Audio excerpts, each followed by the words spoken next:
ఛాతీ నొప్పికి అనేక రకమైన కారణాలు, గుండెకు సంబంధించిన నొప్పి కానీ మిగతా కారణాలన్నీ ఇంతకు ముందు వీడియోలో డిస్కస్ చేసుకున్నాం. ఇప్పుడు ఈ వచ్చిన ఛాతీ నొప్పి గుండెకు సంబంధించిందా కాదా అని తెలుసుకోవడానికి ఏమైనా లక్షణాలు ఉన్నాయా లేదా అనేది తెలుసుకుందాం.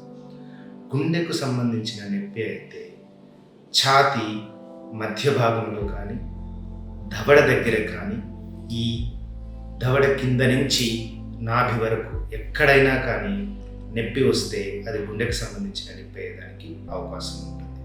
ఈ నొప్పి ఛాతీ మీద బరువుగా ఉన్నట్టు, కంప్రెస్ చేసేస్తున్నట్టు, ఒత్తేస్తున్నట్టు, లేదంటే కొన్నిసార్లు పట్టుకొని పిసికినట్టు నొప్పి, కొన్నిసార్లు పొడిచినట్టు నొప్పి ఉంటుంది.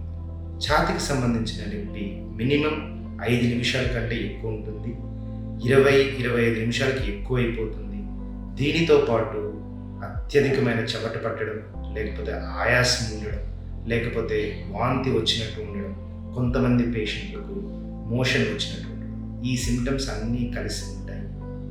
ఈ ఛాతీ నొప్పి గుండెకు సంబంధించిన నొప్పి అయితే మనం లేచి నడుస్తున్నప్పుడు, పని చేస్తున్నప్పుడు, మనకు అలవాటైన పని చేస్తున్నప్పుడు ఎక్కువైపోవడం, రెస్ట్ తీసుకుంటే తగ్గిపోవడం, నాలుక కింద నైట్రేట్ మాత్ర, సబ్లింగ్యువల్ నైట్రేట్ మాత్రలు ఈ పెట్టుకున్నప్పుడు తగ్గిపోతాయి. సో ఈ అన్ని లక్షణాలు ఉన్నప్పుడు ఛాతీ నొప్పికి కారణం గుండె జబ్బు అయ్యేదానికి అవకాశం 90% ఉంటుంది.